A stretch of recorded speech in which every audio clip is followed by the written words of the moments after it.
Greetings, Mavericks and new viewers.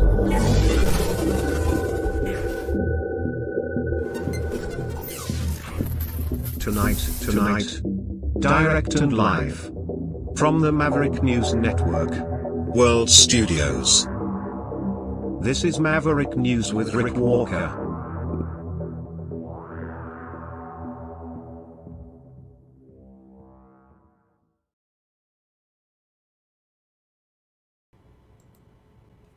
Welcome back, everyone, to the Maverick News Channel. What a news day. It's just packed, loaded, stacked. We have so many stories on the go tonight. We have this oil war shockwave being felt around the world. Of course, we know prices are on the rise, but now the oil industry about to receive another major shock, maybe in the other direction, as the UAE exits OPEC. If you don't know what that means, it's oil producing and exporting countries. It's a country club of oil producing nation states in the Middle East. And they've been, well, you want to talk about supply management? That's what they do. They restrict supply they've had an agreement since, what is it? I guess about the mid-1970s, when they all kind of came together because of all the instability out there. Anyway, they restricted oil supply. They've been doing that for a long time in order to jack up prices.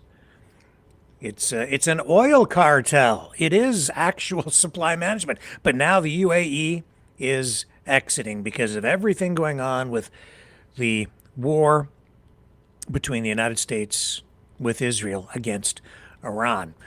So we'll dig into that a little bit tonight and talk about the oil shock. We also have this economic statement from the Mark Carney Liberal government in Canada. We have this whole ceremonial pomp and circumstance with King Charles and his visit in the United States. We'll give you some highlights from that today. What else do we have? I'm just looking on my list. Oh, James Comey indicted. And we have this mysterious court case in Britain involving 3 men, Ukrainian nationals, who've been were charged about a year ago with arson. When after 2 residences, at least 1 vehicle set ablaze that belonged to Keir Starmer. Anyway, there's something of a mystery surrounding it. I have something of an explanation for some of it, but not all of it. So we'll get into all of that tonight as well.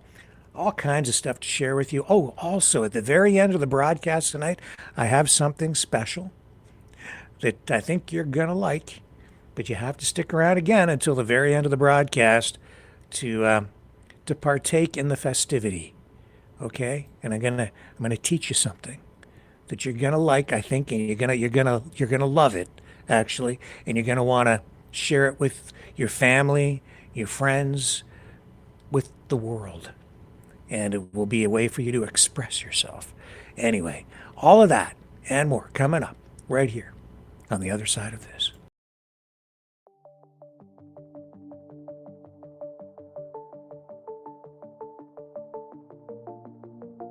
Greetings, brave Mavericks. Our quest for truth continues. We go beyond fake news. Together we expose propaganda. Together we pull others out of rabbit holes. We are maverick thinkers. We are all unique individuals, defenders of individual rights and freedoms, credible, trusted, grounded in reality. Maverick News, defending free speech, Donate at freedomreporters.com. Do it now. Tomorrow may be too late. Maverick News. The world is watching.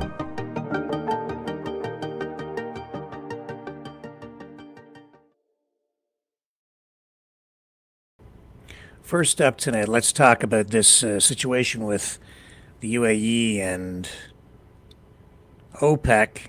It's a stunning move, really, sending shockwaves through global energy markets.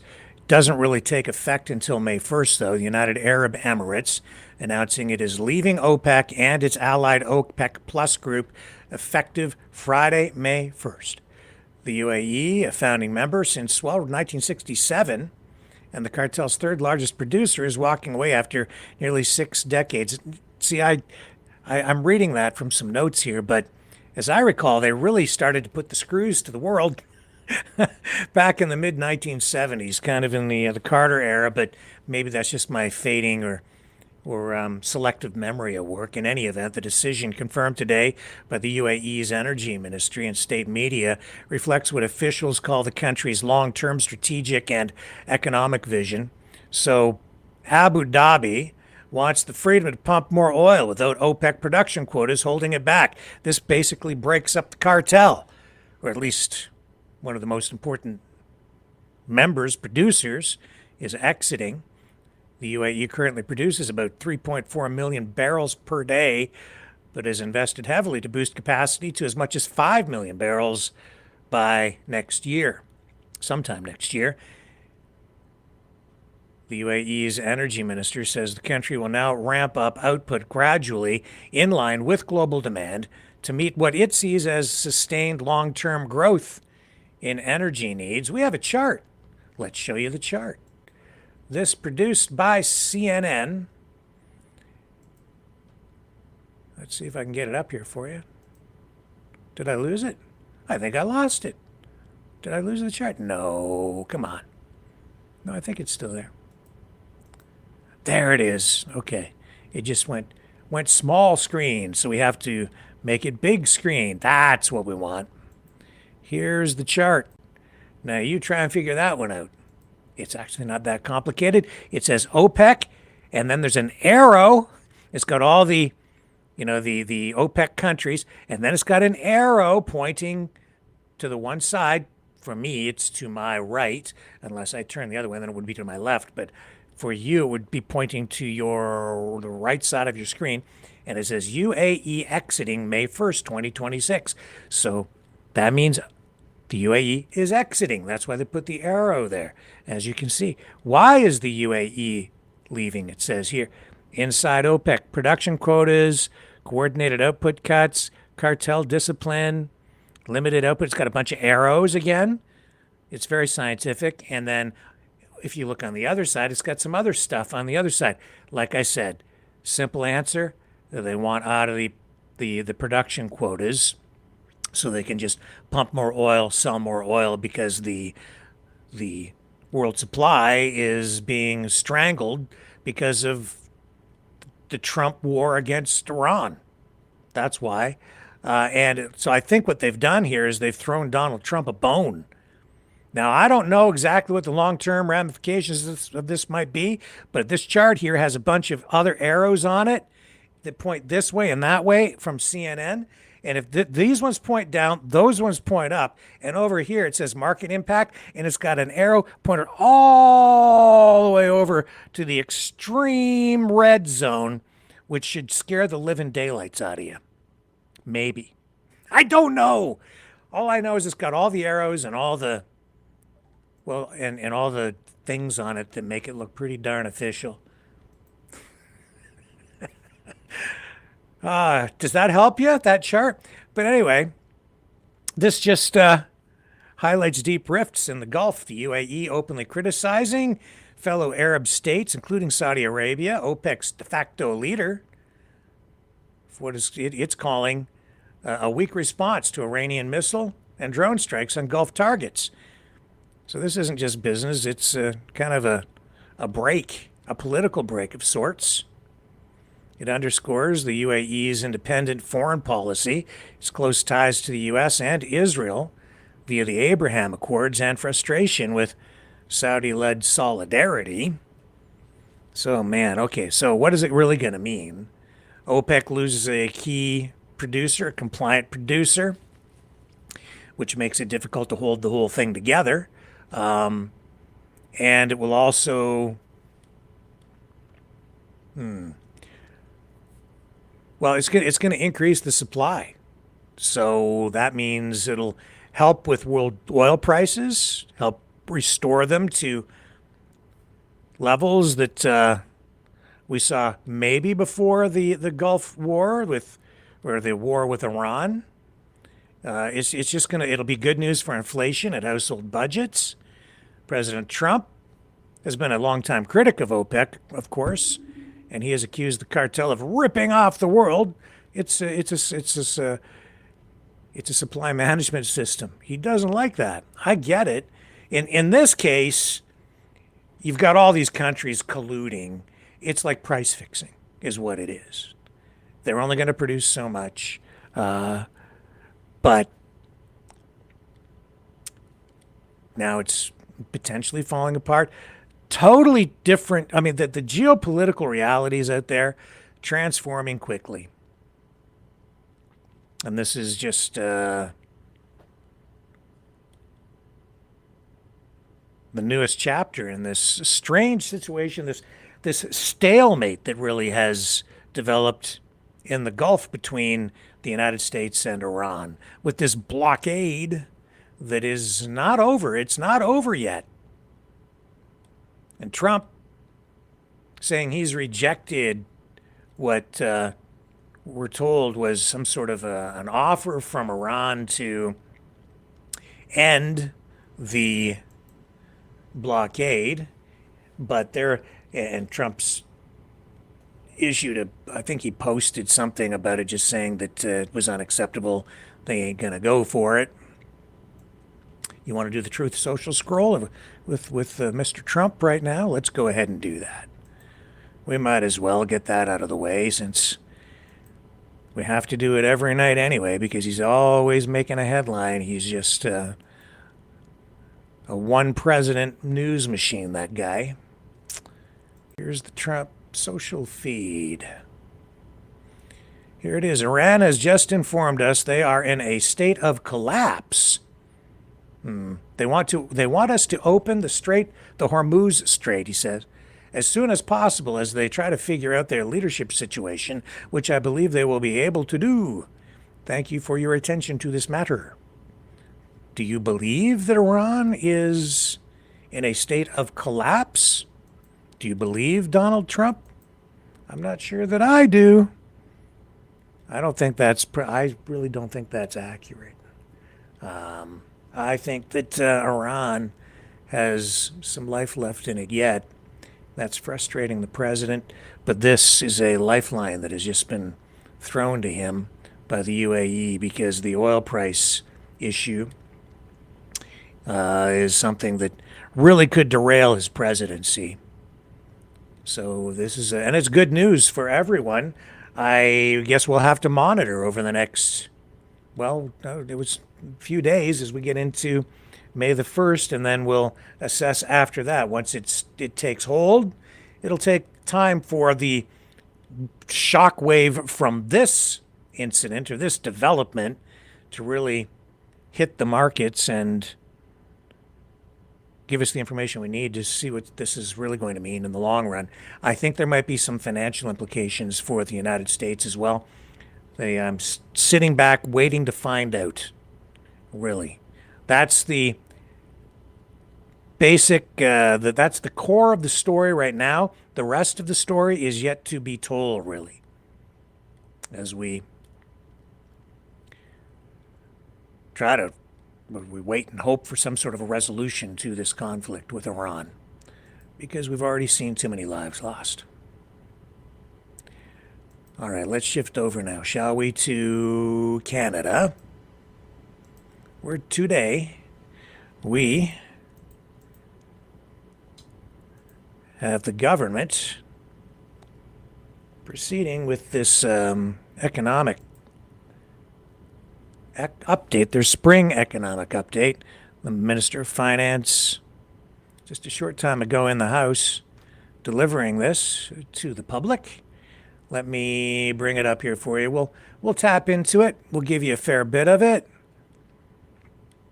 This day after Mark Carney, the Prime Minister, announcing Canada is proceeding with a proposed, it has to be approved, a proposed sovereign wealth fund, the first time Canada has ever had one.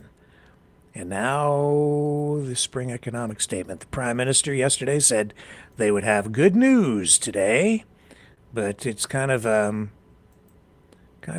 mixed bag of reaction from the media and certainly the opposition in Canada. But it's a significant day. Everybody wanted to know what was going on because of the announcement yesterday. The question is, how much are they spending and how much deeper are we going to go into debt? That's the big multi-billion-dollar question. Designated for consideration of these motions, Mr. Speaker.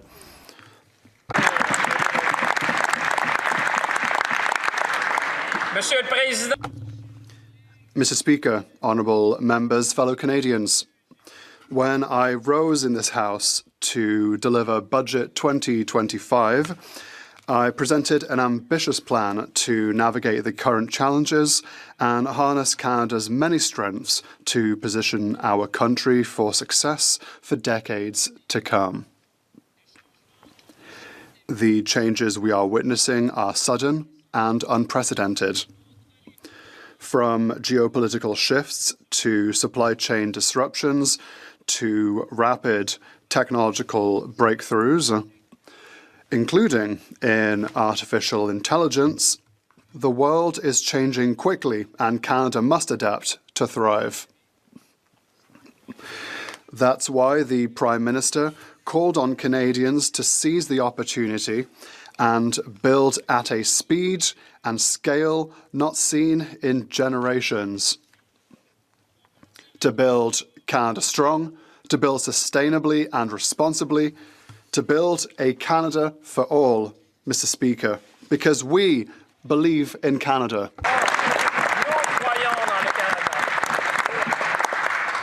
In Budget 2025, Mr. Speaker, we made generational investments to build communities, to empower Canadians, and to protect our country. Now the journey must continue. We do this by drawing on Canada's unique strengths and capabilities. We have the most educated workforce, Mr. Speaker, something we should all be proud of. Yes, we should applaud all our people, the strong people we have in Canada.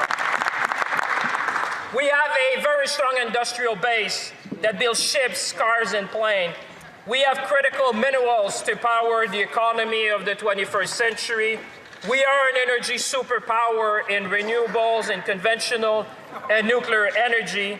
We are the only G7 country with a free trade agreement with all other G7 nations, giving us preferential market access to 1.5 billion people around the world.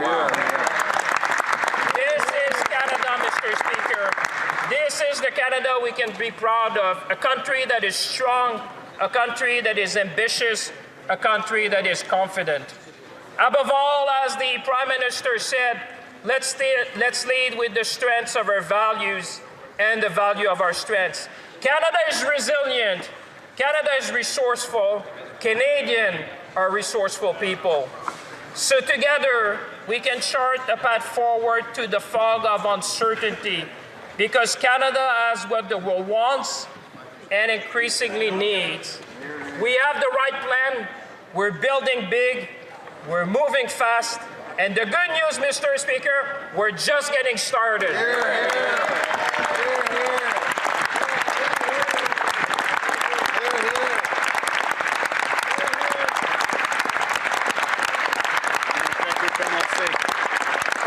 And I know in their heart, Mr. Speaker, that my Conservative colleagues also feel the same. I can see that across the aisle. Mr. Speaker, those are serious times, and Canadians expect us to be good stewards of our economy and manage our public finances with thoughtful fiscal discipline. Over the past 6 months, we have supported Canadians with concrete measures to make everyday life more affordable whilst strengthening our economy. And we have built the second fastest growing economy in the G7, whilst reducing our projected deficit for 2025-26 by more than $11 billion, Mr. Speaker.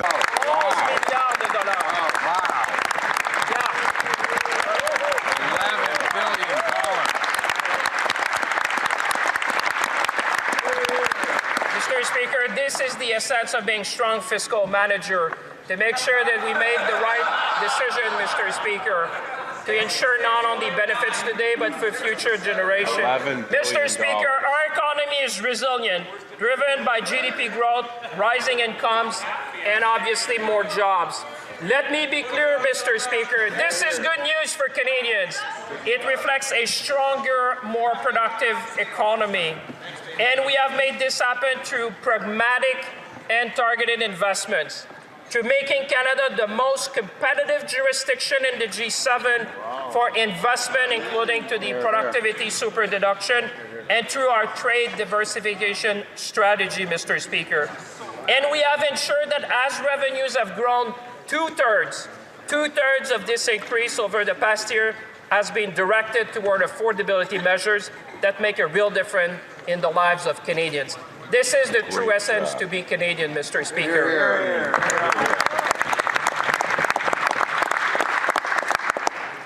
Guided by our commitment to spend less so we can invest more, and building on the comprehensive expenditure review, our government continued to reduce spending, improve efficiency, and deliver better value for Canadians. As a result, Mr. Speaker, projected deficits are lower over the fiscal horizon. Deficits are lower over the fiscal horizon.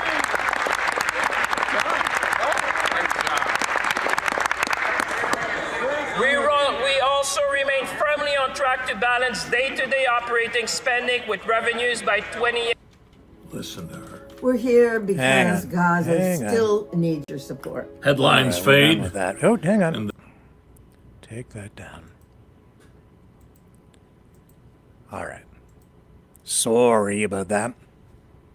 So that was the finance minister, Francois Philippe Champagne, alongside the prime minister.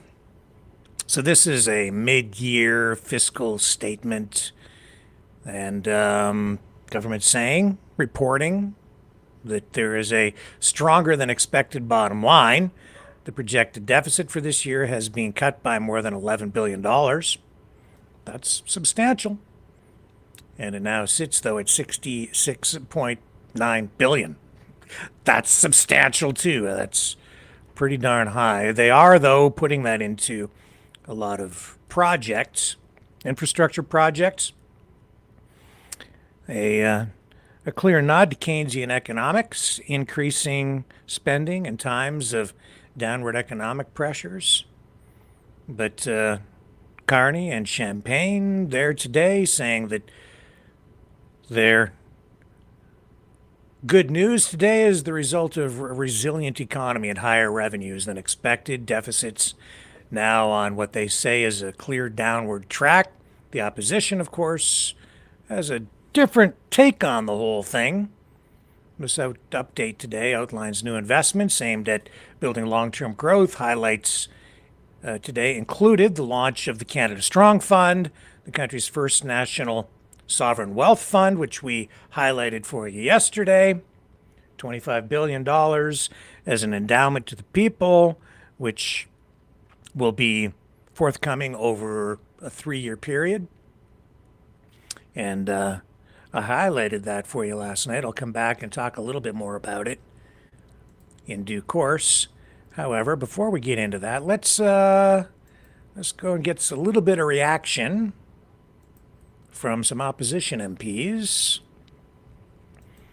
This is what they've had to say about it today, this economic update. So we're trying to give you some balance in the reporting here. And we're going to start with Elizabeth May of the Green Party. Here she is, and there will be others of various political stripes to follow. Myself on that. I hope I'm not the only one. The spring economic statement makes astonishing projections that, we're not going to see the price of oil more than $15 a barrel more than it was for the November budget that we had. We know that that the war that was launched by the U.S. and Israel has upended projections for oil prices. It's upended projections for inflation. It's created vast economic uncertainty. But this budget projects a sense that all is good, steady hand at the tiller, no one needs to worry, we can all go to sleep in our beds safe as Canadians. I think we can actually go to sleep in our beds safe as Canadians. So I think that's due to the resilience of the Canadian citizenry, due to our faith in each other. But the efforts by the current government to, for instance, take credit for the fact that we went from a $78 billion deficit projection last fall to $65 billion this year, it isn't, in our view, good, prudent financial management by the Government of Canada that has reduced the deficit, but rather the reality that a November budget left very little time to spend all the money projected to be spent. So the budget now, the spring economic statement reduces what we expected as a budget, as a deficit, to $65 billion. Hardly record lows for deficit, not record highs. We look at this, and I'm frankly astonished that we had the grandiose announcement yesterday that we're going to have a new Canadian sovereign wealth fund, and we'd find all the details when we get the spring economic statement. So here's the details. There aren't any. The details are we're now going to have a Build Canada Strong Fund Transition Office. So there will be a Build Canada Strong Transition Office to do consultations and at some point in the undisclosed future tell us how it's going to work, how Canadians can invest in it, how it's going to work. It's clear for now that unlike Norway's sovereign wealth fund, which was based on taxation of oil revenue, this is based on, once again, borrowing money to create a new fund. $25 billion of debt to create a Canada Strong Fund, and we don't know how it's going to work yet. It was very similar. I keep hoping that we're eventually going to see follow through on something that was in the introduction to the November 4th budget. If you missed it, it was at page 19, said one of the great things we can do as a country to build Canada strong will be a northwest, east-south electricity grid to really have a strong electricity grid in Canada. Le réseau électrique, c'est quelque chose de tellement important. Nous avons besoin d'un réseau électrique qui marche pour... Okay, so we'll zip ahead here a little bit and get to the next person. I got to take a little break here, though, because we lost our tab. So stay with me. And she is right about the taxation issue. And I don't know for sure. This is just me off the top of my head. I think the reason, the approach, or the way that the fund is being set up is different than it has been set up in like Norway and a few other countries because of the way our Constitution is written, because resources are a provincial jurisdiction and the federal government has limited ability to tax resources, including oil. And so to avoid, my guess is to avoid a escalating friction with our Alberta government and others. I think that the approach has to be somewhat different in Canada. That being said, I'll have more to say about it when I come back on the other side of this.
Maverick News. The world is watching. Okay, let's bring the leader of the Bloc Québécois up and see what he has to say about it. If he's going to speak English. Hang on, let me just get to the English part. Here we go. Here we go.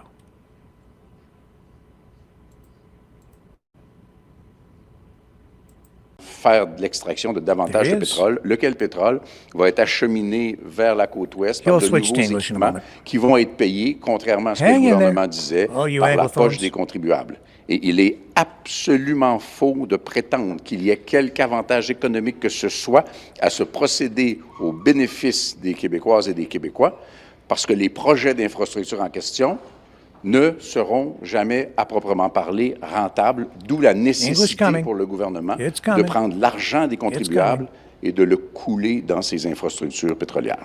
I'll just, if you'll allow me, but Elizabeth May, when the budget was presented in November, she received assurances from Stephen Guilbeault, who got assurances from the Prime Minister's office, that enhanced oil recovery would not be applicable to under CCUS, because that was in the budget that it wouldn't be there, and so she got assurances that the government wouldn't go back on that. Of course, in the Alberta MOU, we see that the government did flip-flop on that, and then now today, with the economic statement, we see that the government is following through on that. So I'm curious, did you get the same assurances as Elizabeth May from the government that it wouldn't backtrack on EOR as part of? No such assurance exists.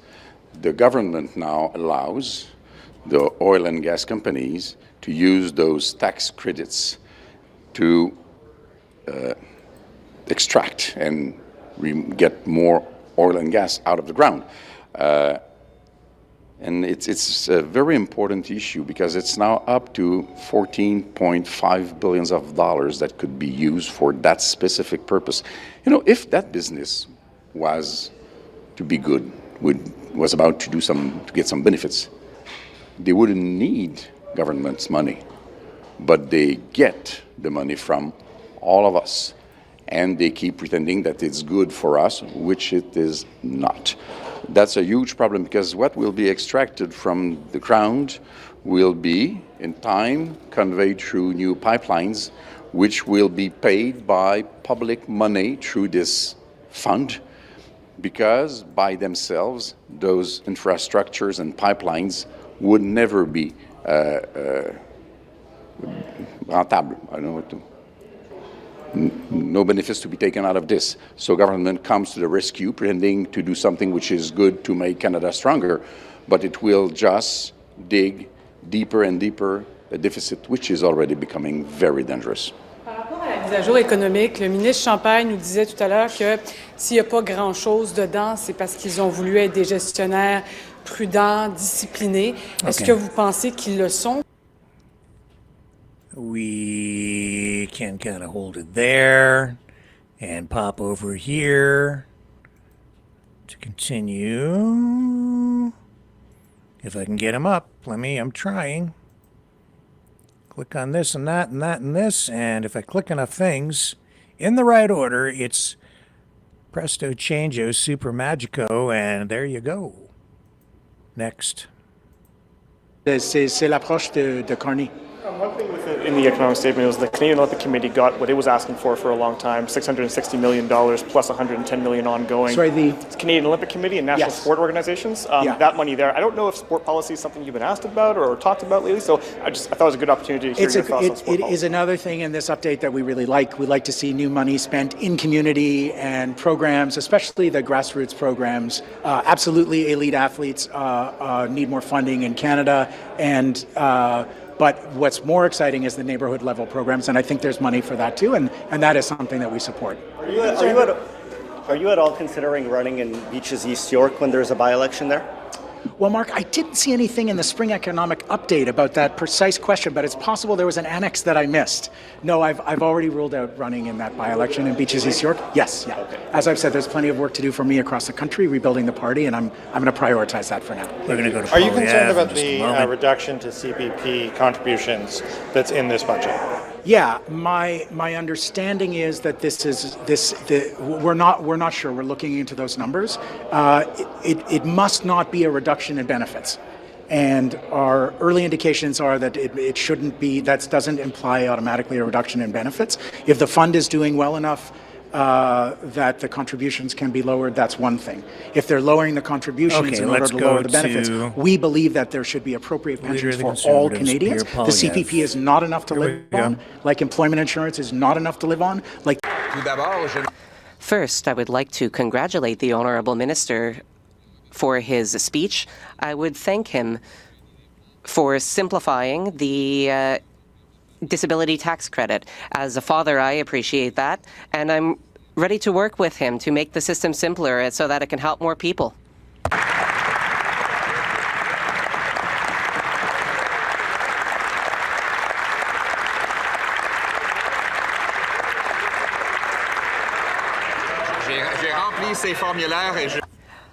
I filled out tax forms, and I understand how difficult they can be, so it's a good idea.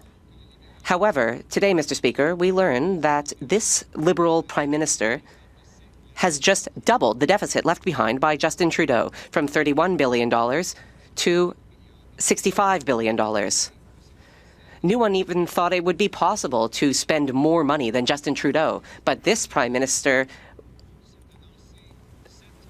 managed it. This is a credit card budget. Oh, hang on. CPAC. Trying to make money. We don't get any of that revenue, charges by the way. on the national credit card. This Prime Minister is just another Liberal. Today, the Liberal Prime Minister patted himself on the back for an 11th credit card budget. He told Canadians that the cost of living has never been so low.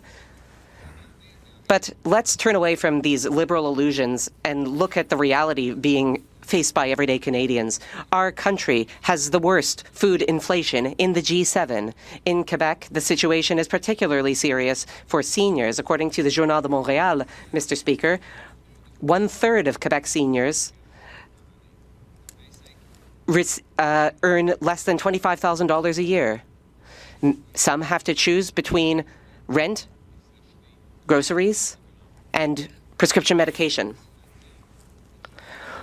One retired individual was quoted by saying, "I almost ended up in the streets." Rents are skyrocketing, and many seniors are living on less than $1,900 a month. They're having to skip meals. We see stories like this all throughout Canada. The Liberals' credit card budget has led to more inflation, higher prices, and a future of high taxes, all while Liberal insiders continue to rake it in through corporate welfare and subsidies. That's what we see in the Liberal economic update. More spending, more costs, more taxes, more charges on the national credit card. This Prime Minister is just another Liberal. The Prime Minister has broken his promise to reduce the debt-to-GDP ratio. It is set to increase for 4 years straight. The Prime Minister also broke his promise to spend less. Spending this year has gone up by 5%, beyond what Justin Trudeau projected.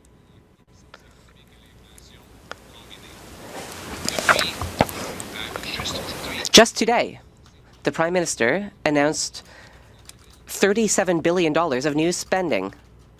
And here we're talking about net spending. This completely dwarfs any savings he has achieved. Since coming into office, the Prime Minister has created 13 new government agencies, burdening our democracy further. His deficit is the largest we have seen outside of COVID, and interest payments on the debt, expressed as a percentage of GDP, are the largest we have seen since 1996. Interest payments on the debt are now $59 billion a year, more than what is spent on health, more than what the government takes in through the GST. This means that when you pay the GST, every single cent you are paying vanishes into the pocket of bankers. Not a single cent goes to our doctors or nurses, Mr. Speaker.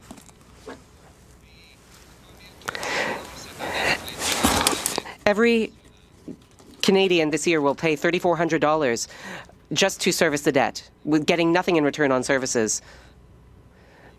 And a significant portion of government spending is vanishing into the pockets of liberal cronies. The government has just announced a sovereign wealth fund with no wealth to fund it. It's a boondoggle, Mr. Speaker. And the money that goes into this fund will also be charged to the government credit card.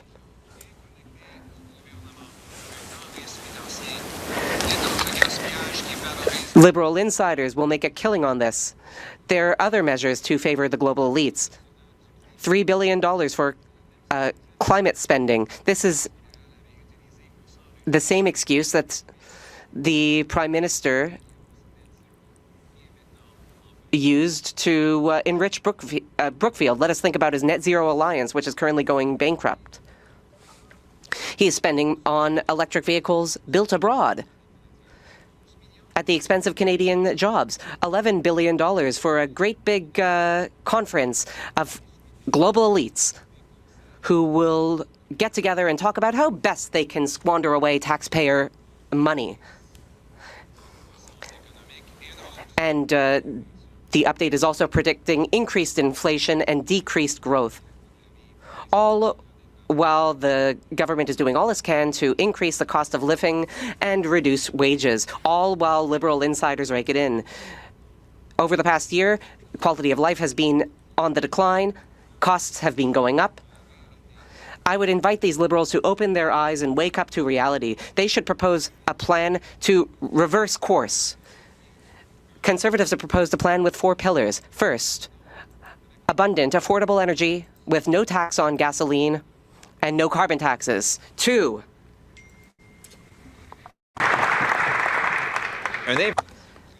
low inflation and low taxes achieved by cutting bureaucracy, corporate welfare, and other types of waste.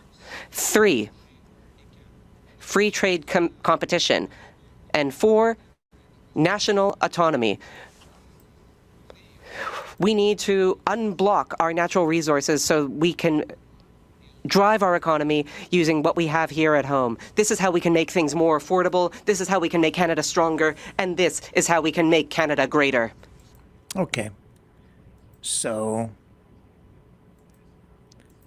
that is Polyev and the bulk of his reaction. We got the French side of it with English translation, but you could understand it, so I don't need to run the English side because it's just a repeat of that. Just a little food for thought with regard to all of this. Of course, the Conservative side going to be very critical and dismissive of this sovereign wealth fund. The proof will be on the pudding. It still has to be put forward in some form of legislation. It has to be approved. The funding for it has to be approved. It is a work in progress, essentially, as it's being planned. But the people criticizing this, if you're criticizing it, before you go too far with that, before you start saying it's a communist plan or something, I'm just going to highlight a few facts for you that I really didn't get to last night. I touched on it, but I didn't really adequately convey the information, I don't think. I said there are many countries, other countries, that have sovereign wealth funds. In fact, there are over 100 countries around the world with such funds. Most notably, they keep talking about Norway, Norway, Norway, Norway. That is true. But there are many other countries.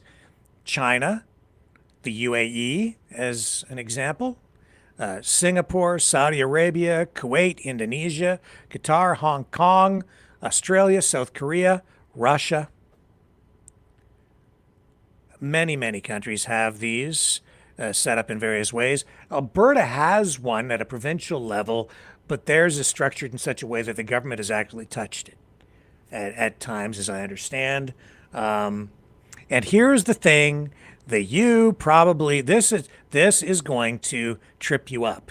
If you're sort of on the conservative side and you're thinking this is just a liberal scheme, an evil communist plot to take over the world, if you're a pro-Trumper thinking that this is the evil carny trying to do something untoward toward the United States heading into these trade talks, I'll tell you this, Donald Trump is doing the same darn thing. The United States has a sovereign wealth fund that they're working on. He signed an executive order. It was about two months ago, just over 2 months ago. He issued an EO with a 90-day deadline for the development of a sovereign wealth fund plan. The plan has to outline how it will work, how it will be funded, how it will be invested, what the funds will ultimately be used for.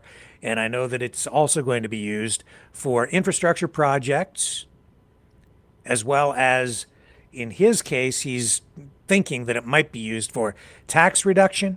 However, that's what he says. And even in that case, it's the proof will be in the pudding again. You have to wait to see exactly what they put down on paper to see how it will be set up, how it will be administered, how it will be protected as well.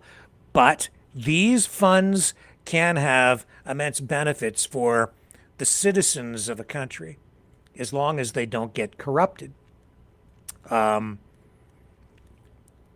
Most of them seem to be functioning well around the world. The one notable exception is the sovereign wealth fund that I'm aware of, and I don't know all the details on it because I'd have to go look it up. This is, again, just off the top of my head. I know that Libya has one, and it was set up some time ago with Gaddafi, as I recall.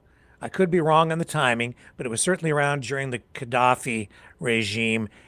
It has been pilfered. It has been a target of corruption over time. And so that's one of the ones that has been a problem. But the one in the States, I believe the one with Trump is also going to be set up, as I think most, if not all of them are, with an arm's length administrative body, a board of directors that will decide how the money is invested. And that will certainly be the case in Canada. Carney has already made that clear. So we'll just have to sit back, wait, and see what the details are on it. But I still am in the camp that of this could be a really good thing for the country. It could be an extremely useful tool moving forward. And in the end, well, there won't really be an end because the endowment will be sitting there over time, building up wealth over a long period of time. You could end up with trillions and trillions of dollars in it. And that certainly is the case in these other countries, because I think in Norway alone, I think you're looking at, I think they've got about $2 trillion in theirs. Other countries, less. Singapore, I think, also about $2 trillion. And even China has one of these things, one of these sovereign wealth funds. And I think theirs is even larger. I think they're up over $3 trillion is what theirs is worth now. Some of these countries setting them up decades ago. So Canada, the United States, we're lagging behind in this area. And as the world changes, as the world economy changes, there are some new tools available instead of just tax and spend that could potentially pay dividends over the long run. Speaking of Russia having a sovereign wealth fund, they also have a big problem because a big oil field is on fire again.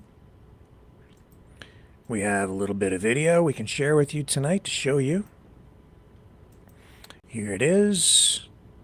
Huge oil fire. It's not the first time it's been set ablaze. Ouch. It's a major escalation of Ukraine's long-range strikes on Russian energy infrastructure. Ukrainian drones hitting, well, this one is not, this one is the Tupance, I believe they call it, oil refinery. But the Rosneft oil refinery in the Black Sea port city, you have two apps. So this is the one. This is the third time in 2 weeks, less than 2 weeks, that it's been attacked and has been set on fire like this. Big problem. This war against Ukraine that was supposed to be over in like a week, now entering its 5th year. That's the thing about wars.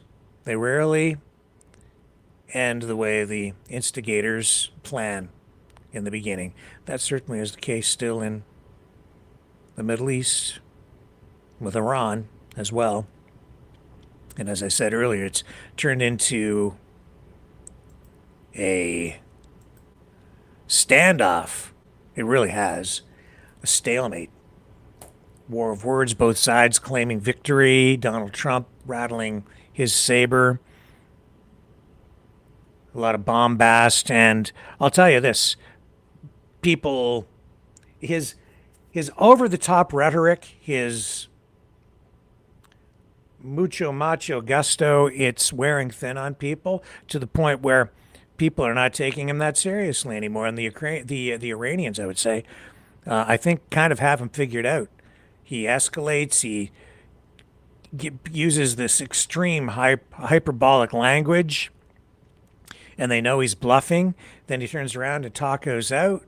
Then he extends deadlines and then turns around and starts the cycle all over again, hoping to get the kind of outcome that he's looking for.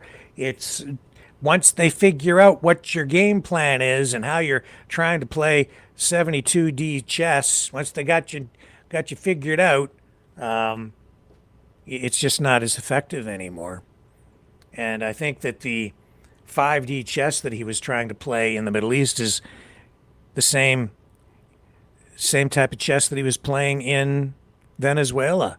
You can see that what he was trying to do is just capture the king right at first move, thinking that he could do that, or kill the king first move, and then it's game over. That, I think, is the simplest explanation of Donald Trump's approach to war. But in this case, it worked in Venezuela, sort of, because he got his hands on Maduro. He's putting him on trial in the United States, and now he has a compliant administration in Venezuela, where I think Trump is actually the guy in control, directing how the country operates down there, giving them at least a veneer of sovereignty. But Iran, different story, man. You still have this blockade on a blockade, and the media is beginning to lose interest in it, as is the public, because it's just dragging on so long. And until we get really significant developments in there, you're going to see it continue to slide down the story list every day and get less and less attention in the media, which isn't such a bad thing for Trump, because he clearly wants to keep the focus on other things, not everything that is going wrong for him. He's got a whole bunch of things he wants you to focus on, like the indictment of James Comey. He could face, former FBI director, could go to jail for up to 20 years because of the social media post he made. I don't remember exactly when it was. You probably recall it, though. He made the message out of the numbers on the beach out of seashells, and it said 8645. And that, of course, interpreted as a message to act violently against the president. This news conference today with the acting Attorney General, Todd Blanche, coming on the heels, of course, of the attempted assassination of sorts against the president at the White House Correspondents Association dinner. And so Blanche outlining the trouble that James Comey finds himself in. Politics, a nasty, nasty, nasty, nasty blood sport business. Good afternoon. Today, a grand jury sitting in the Eastern District of North Carolina returned an indictment against James Comey on 2 counts. The first count is that on or about May 15th of last year, he knowingly and willfully making a threat to take the life of and to inflict bodily harm upon the President of the United States. Count 2, same day, May 15th, 2025, that the defendant, James Comey, knowingly and willfully transmitting in interstate commerce a communication that contained a threat to kill the President of the United States. Both of these counts carry a maximum term of imprisonment of 10 years. Good afternoon. Okay. Today, a grand jury sitting in the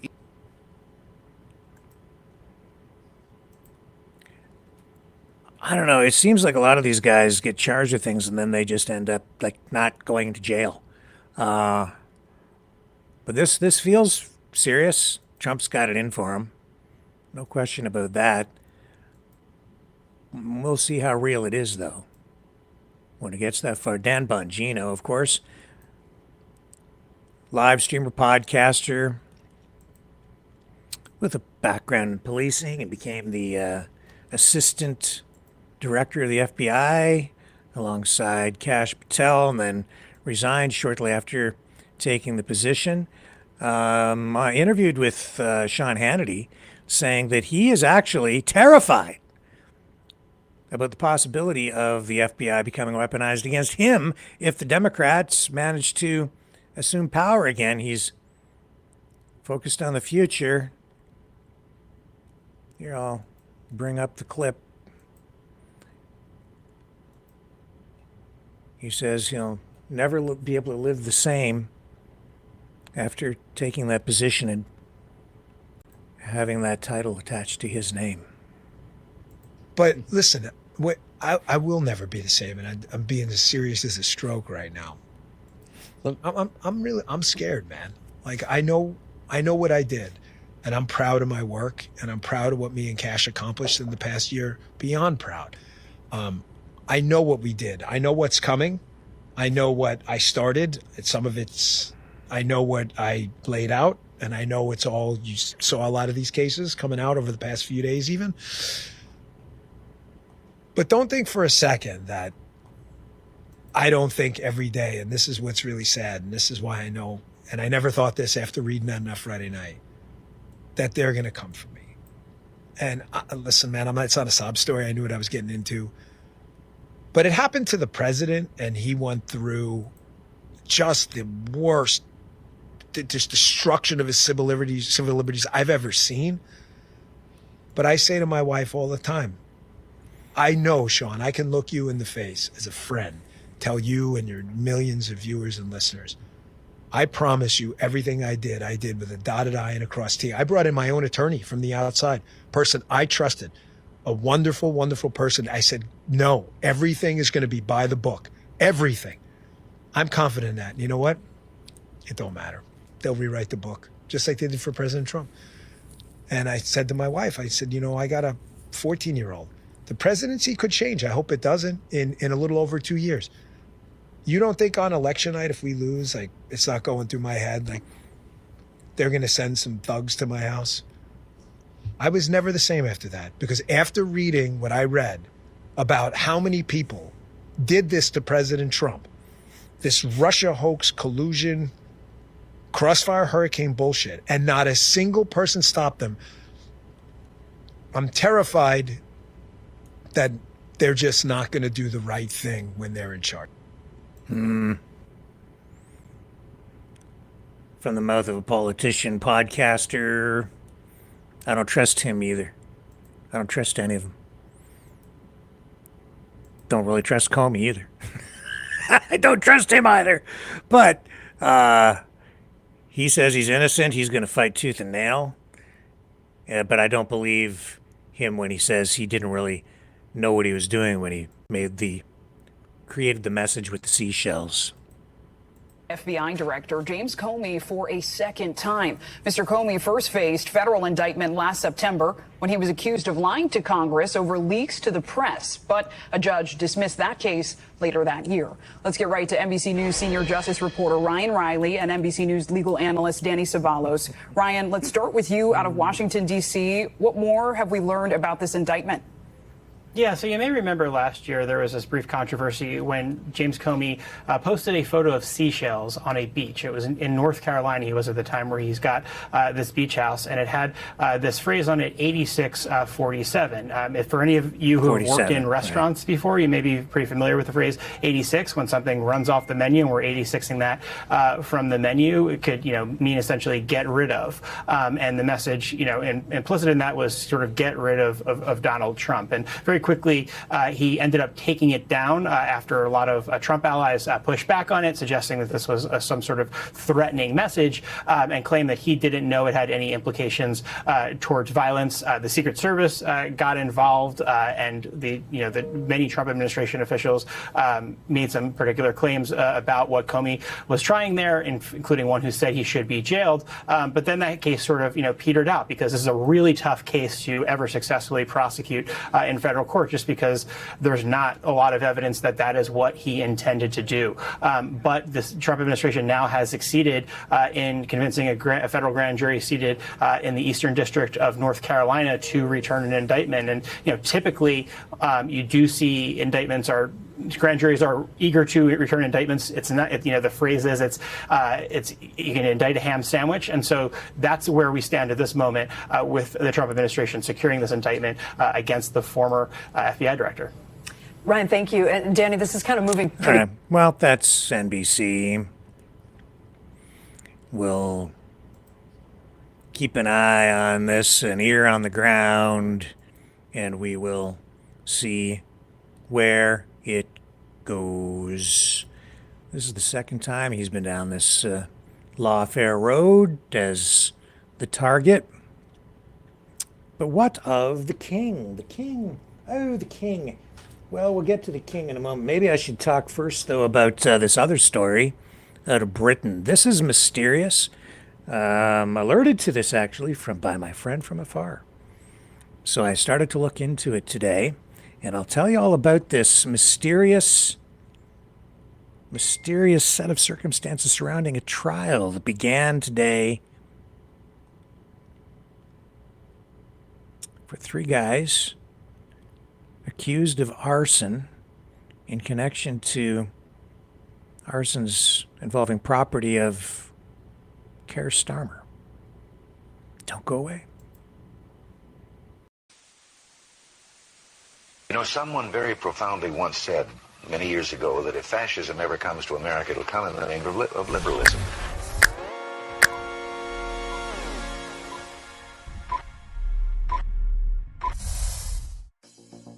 Well, I think it's time we ask ourselves if we still know the freedoms that were intended for us by the Founding Fathers. If we lose freedom here, there's no place to escape to. This is the last stand on earth. The entire world is watching. Every dictator, every crazy dictator in the world is watching.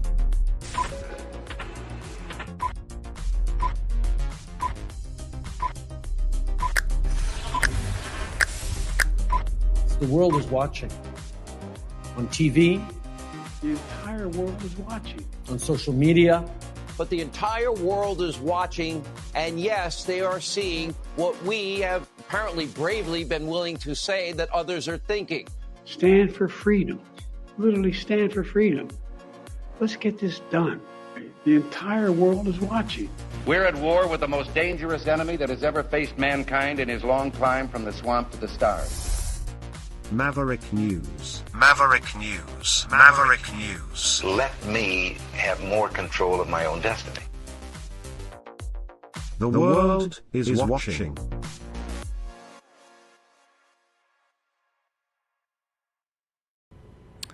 Here's the mystery. It involves these 3 guys are right here. They are Ukrainian nationals. So these guys, all of them accused of carrying out arson attacks on properties linked to Prime Minister Keir Starmer. They went on trial. Actually, it was yesterday now because of the way the time difference works. At the Old Bailey in London. So you have Roman Livranovich, 21 years old, Petro Pochniak, aged 34, and Stanislav Karpyuk, 26 years old. All have pled not guilty to charges of arson and conspiracy to commit arson with intent to endanger life. These alleged incidents took place in May of last year. It involved a car previously owned by the Prime Minister, as well as a former home of his in Kentish Town and another property in Islington, which I believe he was renting out because, of course, he's living on Downing Street. Now, all three men remain in custody, and this court case began today. Now, court records confirm that the trial opened in court number 2. I did make some inquiries today, actually, because at first I was like, what the heck is this? Because there have been some independent media reports out there framing this as a real mystery, maybe even a conspiracy to keep it all hush-hush, like nobody's talking about it. And they highlighted the fact today that really no mainstream media went to cover it, the opening of the trial. And I thought, but that does seem very odd. It really does. And they're spinning it up and, casting a lot of shade on this. And they're like, ooh, it's really weird. And they're probably trying to hide something. And so at first I thought, well, maybe they're just exaggerating. But I went and I looked it up. And then I started to make some inquiries. And yeah, it's true. It is. The trial actually did start today. I have a little bit of context to add to this tonight, though. Now, the court records confirmed that the trial opened, as I said, in court number 2. No reporting restrictions in place. That's as I understand it. Now, I'm not there, so I couldn't go to court. But as I dug deeper, some people saying no court restrictions in place. That seems to be true. And there's no there's like a security order that can be directed at the media. I don't think in Britain that it's a binding, mandatory restriction or gag order in place when they put those things forward. They're voluntary, but I think the media generally complies. In any event, it's called a DSMA, and it is that there isn't one in place for this, according to the information that I have. So that adds another layer to the mystery. Why, if there's no publication ban, which is what they would call it here in Canada, why would the media not report on an incident like this that made national headlines at the time and really captivated the public interest when it was a breaking story a year ago? Well, I'll get to that in a moment, but it does seem odd, doesn't it? In any event, core facts are the defendants' names and ages and nationalities, all of this. These are truthful things.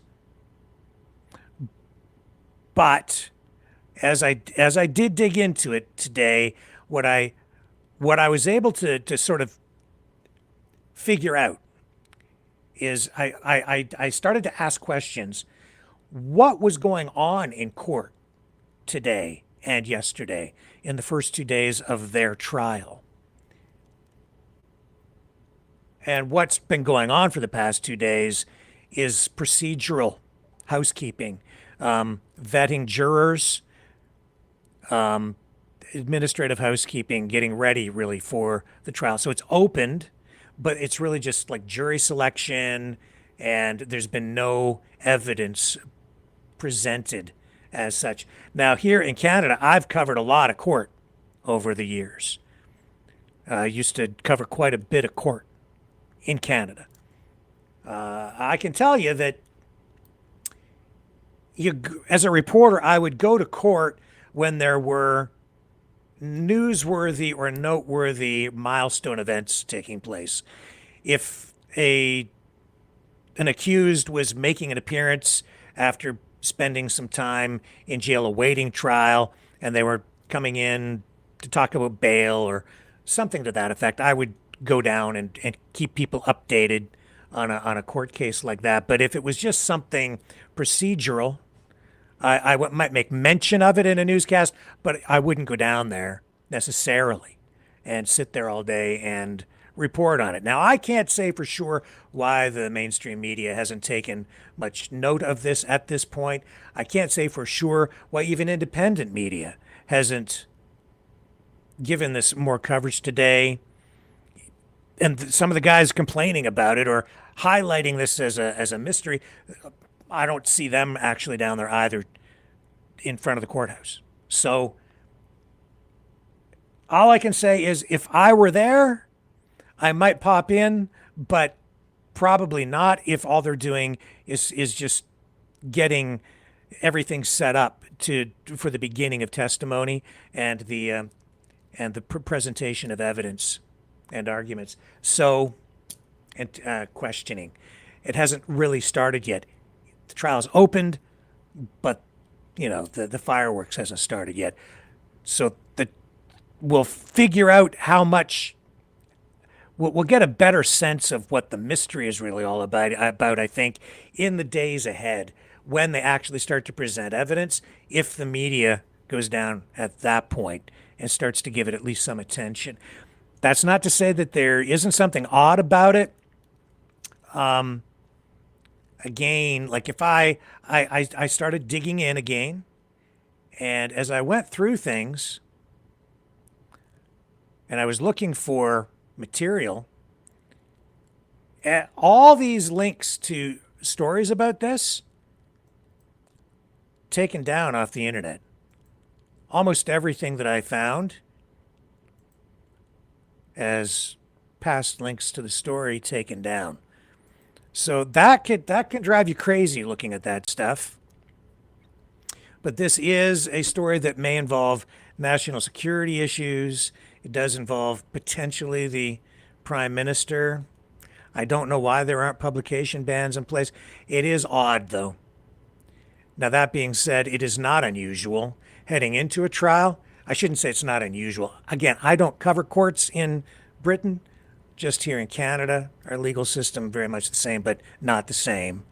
So it seems odd that stuff is taken down, but I know that sometimes media will be asked or even directed to take content down from the internet, take it offline heading into a trial so that a potential jury or a jury won't be prejudiced by material that they've seen online, because when they go through the vetting process, they have to ask each potential juror what they know about the case, what they've read in the media, and determine if they're coming in with a bias because of media coverage they've consumed. And if someone is tainted that way, they have to reject them as a juror. So if the media is out there reporting heavily on something, prior to it, they will or may ask for that stuff to be taken down or even order it. Again, not working over there, I can't say exactly. I can't say for certain what the procedure is. I'll just say that it does seem somewhat odd. If you start really peeling back the layers, you can find explanations for some of these things. But there is enough weirdness around it that I'm still kind of scratching my head. Just wait for a couple of days, wait for the trial to start, and then we'll actually see. These guys, of course, saying that they're not guilty, that they, I guess, didn't do it, not responsible for these fires, but we'll see. We'll see. Southern Poverty Law Center also, the charges from, what is it, the DOJ in the States? Yeah. FBI? Yeah. Accusing them of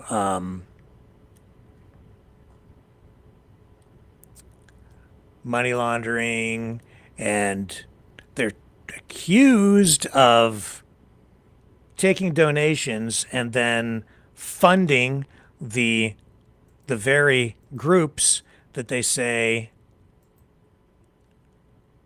were engaging in racist activities and illegal activities, white supremacist groups, all of those sorts of things.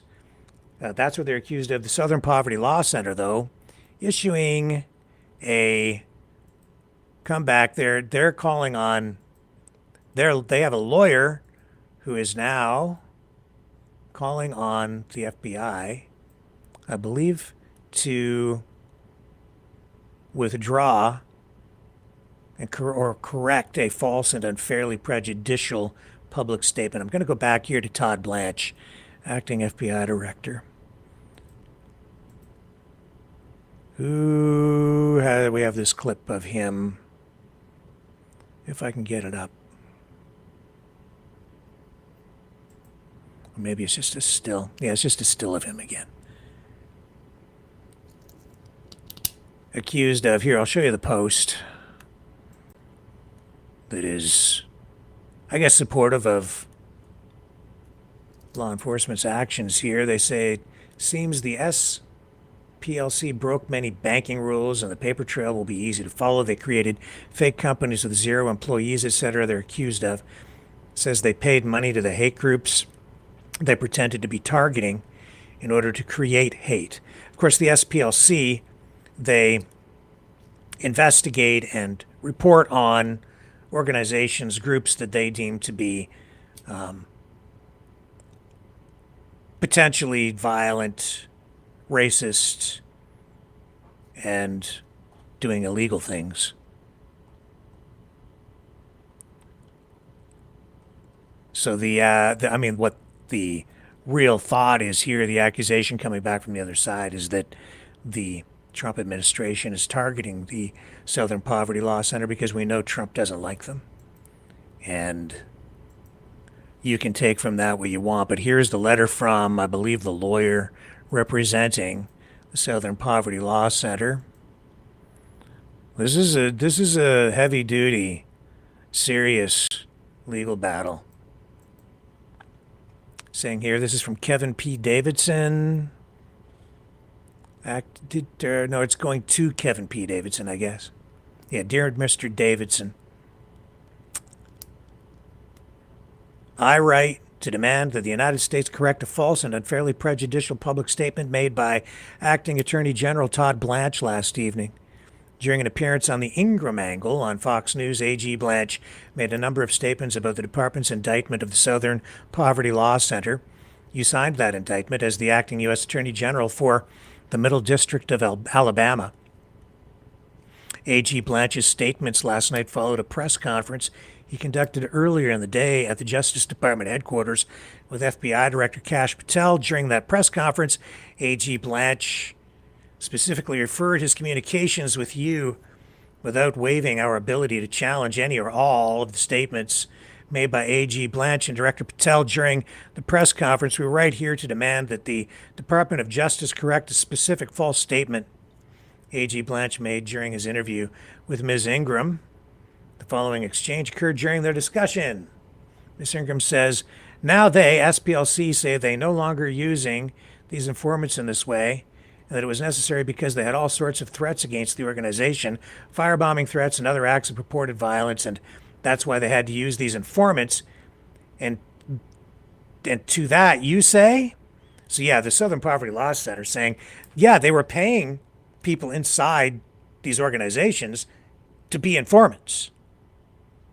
Todd Blanche comes back and says, well, to that I say, for one, the indictment charges all the way through 2023, so I'm not here to speak about what they're doing right now, but that indictment charges a long period of time through 2023. And second, and more importantly, there's no allegation or information in the indictment that suggests they shared that information with law enforcement. They have communicated. It goes on and on. In any event, SPLC, they're saying that they did share exactly that. They shared information with law enforcement, and there is a video out there as well that I don't have, but the representative from the SPLC saying that what they were doing, he says they saved lives.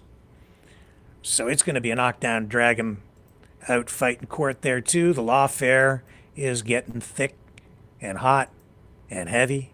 And I've got something real hot for you lined up, like I mean boiling hot, at the end of the program. So don't go away, because I have a whole lot more to unpack and share with you on the other side of. We are the Mavericks.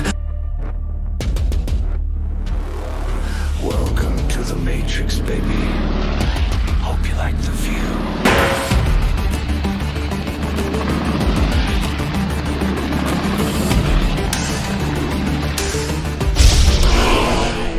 We are the Mavericks. The world is watching.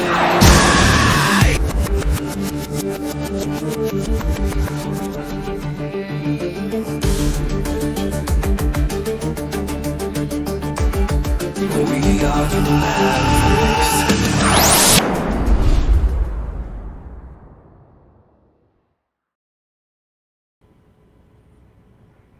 Okay, you know what? I do have the clip here if I use this ABC clip, so give them credit for it. And here we go. This is, I believe they have the SPLC guy in here for you. Bring up the audio and let it go. Against one of the nation's most prominent civil rights organizations. The Trump administration claims the Southern Poverty Law Center has been defrauding donors and funding the very hate groups it claims to be fighting. The SPLC is a nonprofit entity that purports to fight white supremacy and racial hatred. It was instead manufacturing the extremism it purports to oppose by paying sources to stoke racial hatred. Now the group CEO is defending its past payments to confidential informants and calling the charges government weaponization. There's no question that what we learned from informants saved lives. Today, the federal government has been weaponized to dismantle the rights of our nation's most vulnerable people. ABC News legal contributor James Samples here for more on this. Hi, James. The Southern Poverty Law Center has positioned itself as the country's watchdog for hate groups. So what's your reaction to these charges? Well, the charges, Diane, are to understand what is being charged. The government is alleging that the Southern Poverty Law Center used paid informants to infiltrate groups like the KKK, Nazi organizations, and that those payments are fraudulent in the sense that they came from shell organizations. If you think about that argument, though, taken to its logical end, what the reason there are shell corporations that are set up to make these payments is that if the payments said Southern Poverty Law Center, the individual's anonymity would be compromised, their safety, maybe even their lives, would be at risk. How strong is the Justice Department's case here, and what do they need to show in order to prove this in court? In order to show fraud here, they need to show that there was a material misrepresentation that harmed a victim, i.e. that the donors to the Southern Poverty Law Center were, in essence, defrauded because the money that was donated to the organization was then used, in the government's terms, to support the organizations that are purported to be the targets of the Southern Poverty Law Center. Do they have donors complaining? They do not yet have donors complaining, and in fact, the organization has been hugely successful over the years in fighting these battles. You might say that the donors were getting exactly what they paid for. And if you think about an analogy here, when the FBI pays an informant to infiltrate the mob, they don't give them a paycheck that says, from the U.S. government. They hand them a bag of cash. Well, that can't happen here, so that's why they set up these shell organizations. This is only day one. The indictment was issued yesterday. The defense hasn't been heard from yet. This will take time, but it does seem to be like a targeted attack against an organization that is not necessarily one that the party thinks highly of. What do you make of the timing coming just over a week after the Justice Department moved to vacate more convictions related to the January 6th attack on the Capitol? Is that a coincidence, or is the administration trying to send a message? I think that is the right question to ask, absolutely. 1 week ago, to be clear, the same Department of Justice sought to vacate the convictions of Proud Boys and Oath Keepers, and now they're going after a group that has fought against hate groups. In just the span of a week, the juxtaposition at a minimum is striking. All right, ABC. Getting the picture? the culture war goes to court.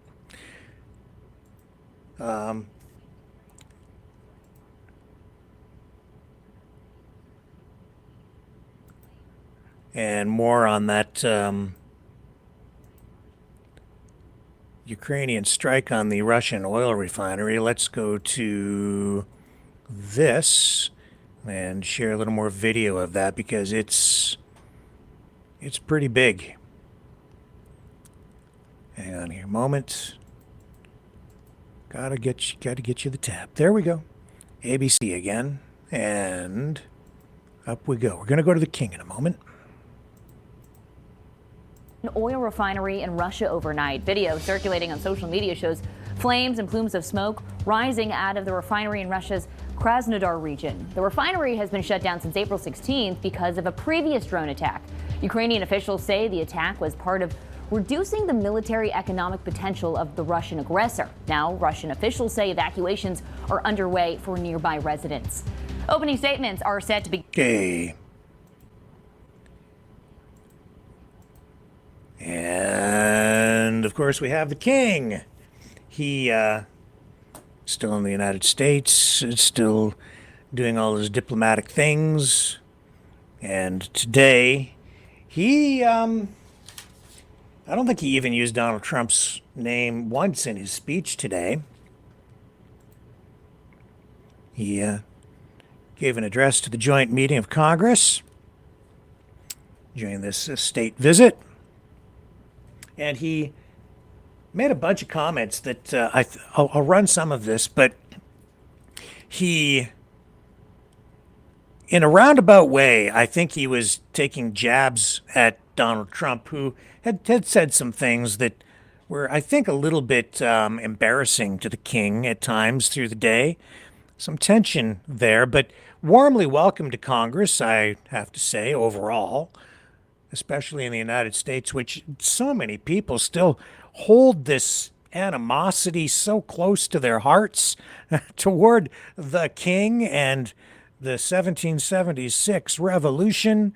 But today, the king, speaking of friendship, talking about the need to continue to have a strong NATO alliance, noting that we are in uncertain times, I think is the word that he used today.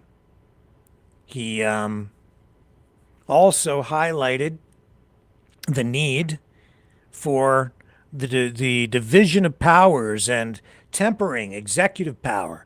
Again, I think a jab directed at Donald Trump because of the way the president has been using his executive power, kind of gutting all political opposition from within the bureaucracy of the United States government in order to allow him to function using unitary executive power, just his own stroke of a pen, signing a lot of executive orders without even consulting or going through Congress when at times he really needs to do that. Case in point, the war with Iran. No congressional approval for that, which is why at times he's been not calling it a war, but the king drawing attention to that. And it's kind of ironic in a way that the king, seen as something of a dictator by so many U.S. politicians and especially right-wing conservative and politicians in the U.S., the MAGA group, they kind of see the king as a foe and an authoritarian. He's the one who comes to Congress today and talks about the need to restrain the powers of the people at the very top, whether it's a king like himself or a president. Talking about the need for checks and balances. Also made mention of religion, on the one hand, expressing that he is a man of faith himself, but on the other hand, you'll hear him talk about tolerance and the need for people of different religions to begin to understand, or not just begin, but continue to learn from each other so that we can live in peace. Here's the king speaking to Congress. Members of Congress, I have the high privilege and distinct honor of presenting to you His Majesty Charles III.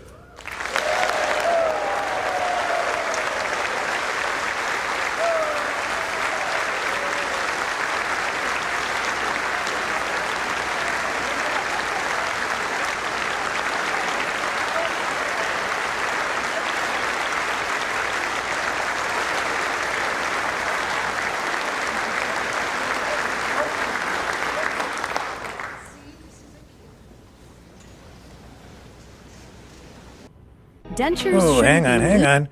You can't do that to the king. No. Okay, let's go to Charles. Here we go. Mr. Vice President, Mr. Speaker, members of Congress, representatives of the American people across all states, territories, cities, and communities. I would like, if I may, to take this opportunity to express my particular gratitude to you all for the great honor of addressing this joint meeting of Congress, and on behalf of the Queen and myself, to thank the American people for welcoming us to the United States to mark this semi-quincentennial year of the Declaration of Independence. And for all of that time,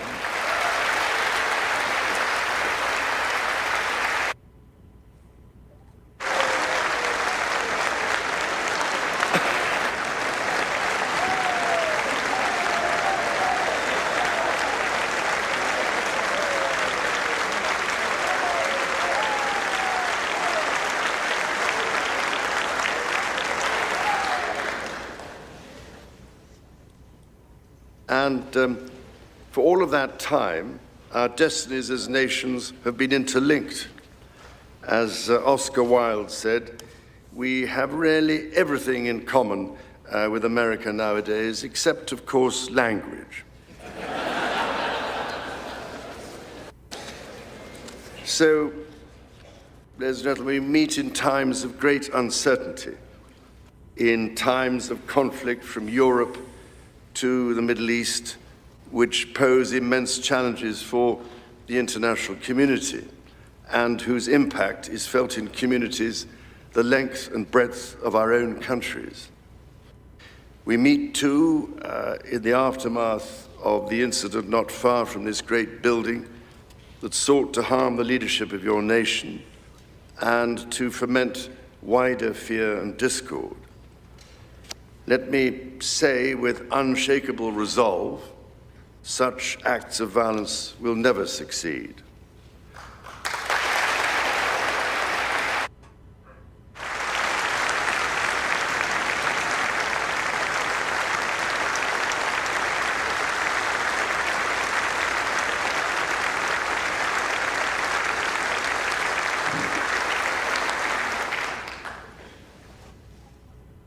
Whatever our differences, whatever disagreements we may have, we stand united in our commitment to uphold democracy, to protect all our people from harm, and to salute the courage of those who daily risk their lives in the service of our countries. Standing here today, it is hard not to feel the weight of history on my shoulder, because the modern relationship between our two nations and our own peoples spans not merely 250 years, but over 4 centuries. It is extraordinary to think that I am the 19th in our line of sovereigns to study with daily attention the affairs of America.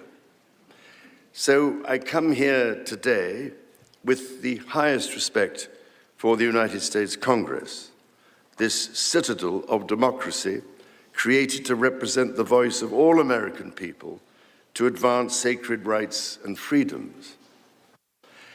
Speaking in this renowned chamber of debate and deliberation, I cannot help but think of my late mother, Queen Elizabeth, who in 1991 was also afforded this signal honor and similarly spoke under the watchful eye of the Statue of Freedom above us.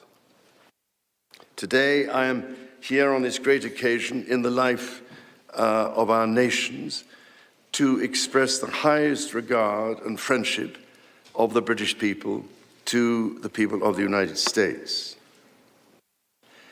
Now, as you may know, when I address my own Parliament at Westminster, we still follow an age-old tradition and take a member of Parliament hostage, holding him or her at Buckingham Palace until I am safely returned. These days, we look after our guests rather well, to the point that they often do not want to leave. I don't know, Mr. Speaker, if there were any volunteers for that role here today. As I look back across the centuries, Mr. Speaker, there emerge certain patterns, certain self-evident truths from which we can learn and draw mutual strength. With the spirit of 1776 in our minds, we can perhaps agree that we do not always agree, at least in the first instance. Indeed, the very principle on which your Congress was founded, no taxation without representation, was at once a fundamental disagreement between us, and at the same time a shared democratic value which you inherited from us. Ours is a partnership born out of dispute, but no less strong for it. So perhaps in this example, we can discern that our nations are in fact instinctively like-minded, a product of the common democratic, legal, and social traditions in which our governance is rooted to this day. Drawing on these values and traditions, time and again, our two countries have always found ways to come together. And by Jove, Mr. Speaker, when we have found that way to agree, what great change is brought about, not just for the benefit of our peoples, but of all peoples. This, I believe, is the special ingredient in our relationship. As President Trump himself observed during his state visit to Britain last autumn, the bond of kinship and identity between America and the United Kingdom is priceless and eternal. It is irreplaceable and unbreakable.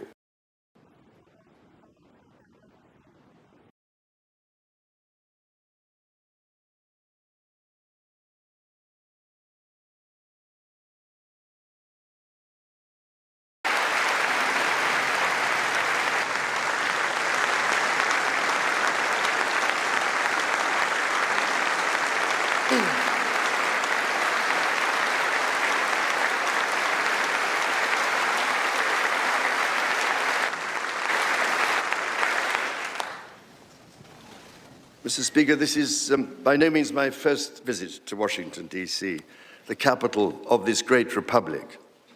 It is, in fact, my 20th visit to the United States and my first as King and head of the Commonwealth.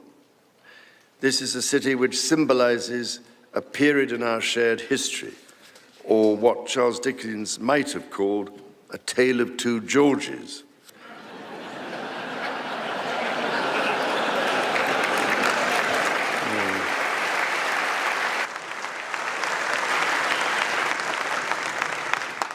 First President, George Washington, and my 5 times great-grandfather, King George III.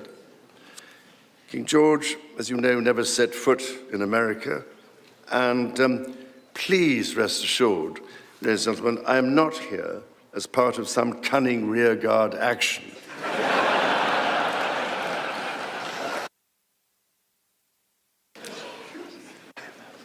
The Founding Fathers were bold and imaginative rebels with a cause.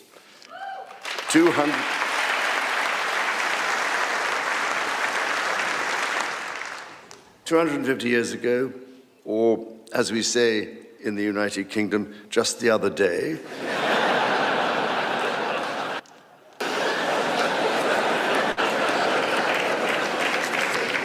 they declared independence. By balancing contending forces and drawing strength in diversity, they united 13 disparate colonies to forge a nation on the revolutionary idea of life, liberty, and the pursuit of happiness. They carried with them and carried forward the great inheritance of the British Enlightenment, as well as the ideals which had an even deeper history in English common law and Magna Carta.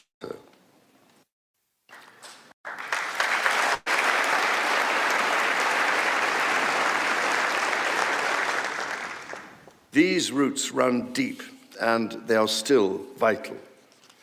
Our Declaration of Rights of 1689 was not only the foundation of our constitutional monarchy, but also provided the source of so many of the principles reiterated, often verbatim, in the American Bill of Rights of 1791. And those roots go even further back in history. The US Supreme Court Historical Society has calculated that Magna Carta is cited in at least 160 Supreme Court cases since 1789, not least as the foundation of the principle that executive power is subject to checks and balances.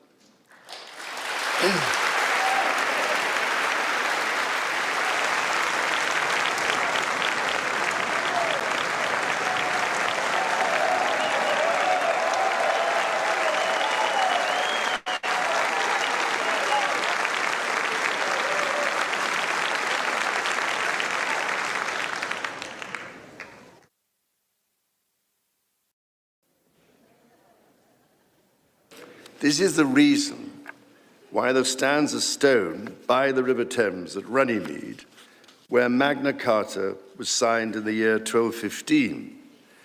This stone records that an acre of that ancient and historic site was given to the United States of America by the people of the United Kingdom to symbolize our shared resolve in support of liberty and in memory of President John F. Kennedy.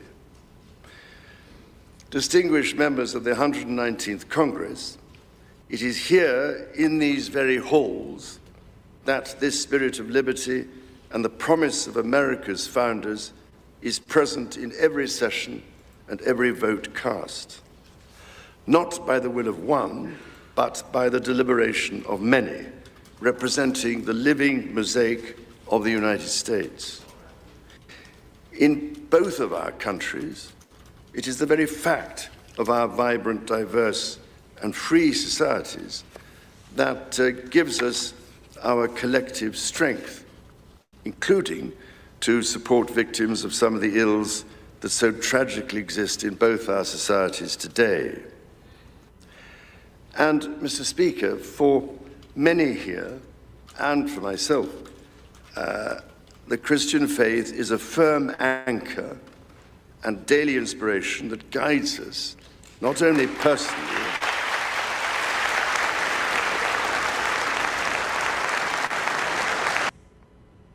Germans have figured out a way to increase water pressure by 15 times. Hang on. We're almost done with this.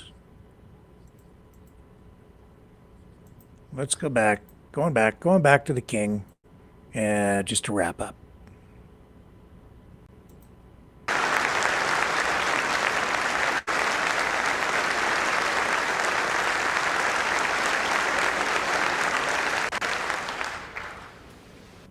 that guides us not only personally, but together as members of our community.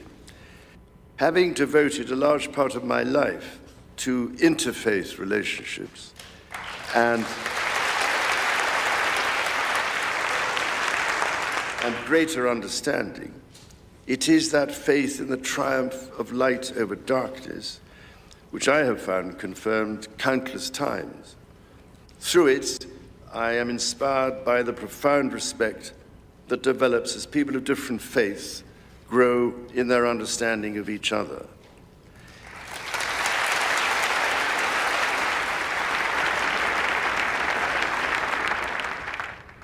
It is why, it is my hope, my prayer, that in these turbulent times, working together and with our international partners, we can stem the beating of plowshares into swords.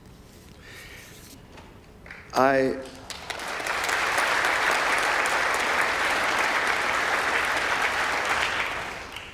am mindful that we are still in the season of Easter, the season that most strengthens my hope. It is why I believe with all my heart that the essence of our two nations is a generosity of spirit and a duty to foster compassion, to promote peace, to deepen mutual understanding, and to value all people of all faiths and of none.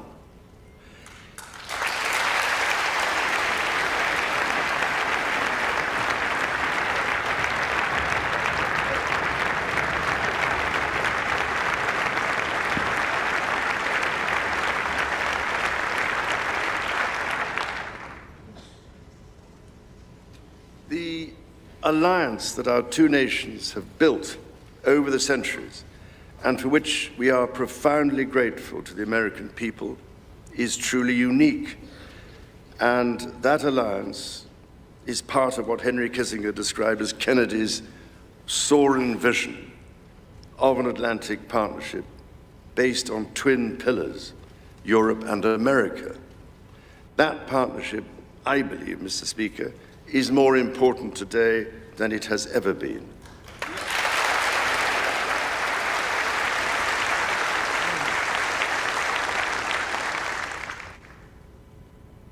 The first reigning British sovereign to set foot in America was my grandfather, King George VI. He visited in 1939 with my beloved grandmother, Queen Elizabeth, the Queen Mother. The forces of fascism in Europe were on the march, and sometime before the United States had joined us in the defense of freedom, our shared values prevailed. Today, we find ourselves in a new era, but those values remain. It is an era that is in many ways more volatile and more dangerous than the world to which my late mother spoke in this chamber in 1991. The challenges we face are too great for any one nation to bear alone.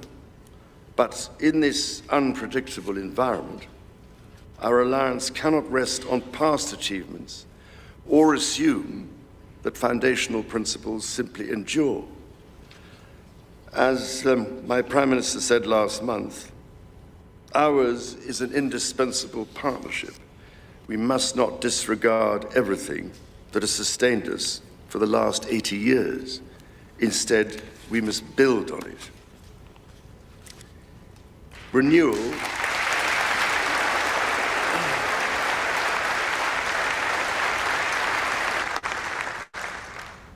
Renewal today starts with security. The United Kingdom recognizes that the threats we face demand a transformation in British defence. That is why our country, in order to be fit for the future, has committed to the biggest sustained increase in defence spending since the Cold War, during part of which, over 50 years ago, I served with immense pride in the Royal Navy, following in the naval footsteps of my father, Prince Philip, Duke of Edinburgh, my grandfather, King George VI, my great-uncle, Lord Mountbatten, and my great-grandfather, King George V. This year, of course, also marks the 25th anniversary of 9/11. This atrocity was a defining moment for America, and your pain and shock were felt around the whole world. During my visit to New York, my wife and I will again pay our respects to the victims, the families, and the bravery shown in the face of terrible loss. We stood with you then, and we stand with you now in solemn remembrance of a day that shall never be forgotten.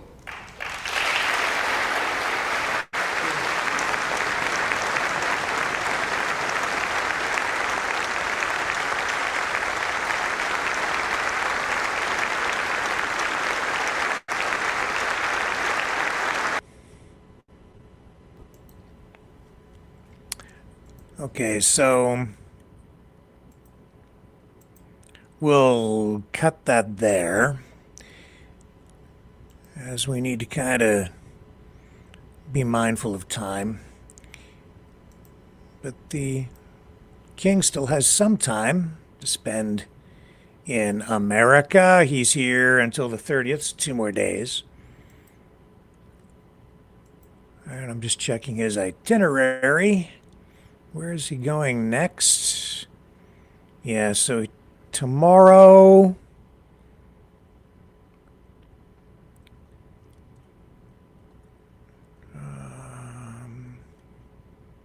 what day is it today? Is it Wednesday today? I have to check. I've lost track of the days. I don't think so. Yeah, it's Tuesday. So his last day is the 30th. So he still has quite a bit of ground to cover. He'll be going off to, I think he indicated there, New York. He's going to go to, I think he still has to go to, where does he go next?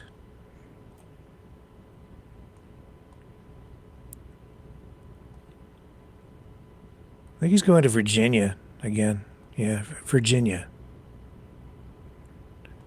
I don't know, the itinerary I have in front of me. Final day will take him to Virginia National Park. There will be community events, cultural performances. There will be a farewell ceremony on the final day with the President and First Lady at the White House. And then they leave the U.S. after the Virginia stop and head to Bermuda. So it's the King's World Tour. Rocking with the King. And we'll be rocking, and I mean it, when we come back on the other side. We are the Mavericks. Welcome to the Matrix, baby. Hope you like the view.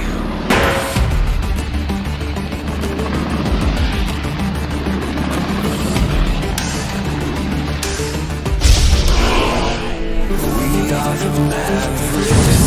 The world is watching.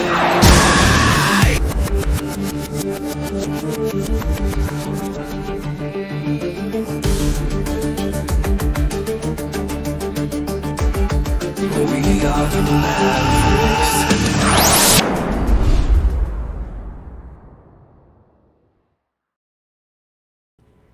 Who likes lobsters?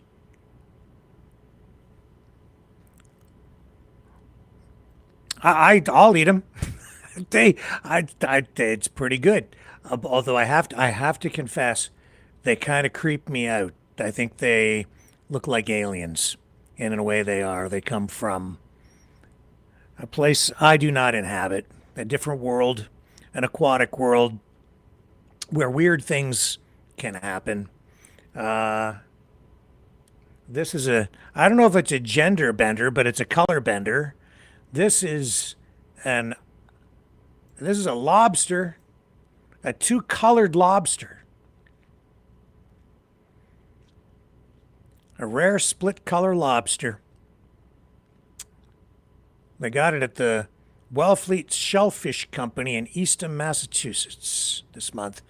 It might be a divided lobster. This is an Associated Press story. But it has united New Englanders in fascination. A Cape Cod seafood company has donated a rare 2-colored lobster to a science center, sparing the critter from the kettle because of its remarkable coloration. The lobster found is the typical brown color on one side and bright orange on the other, and the two-toned pattern goes all the way from its head to its tail. As you can see in when it was posing for its photos, you supermodel. I wonder if it's a he or a she.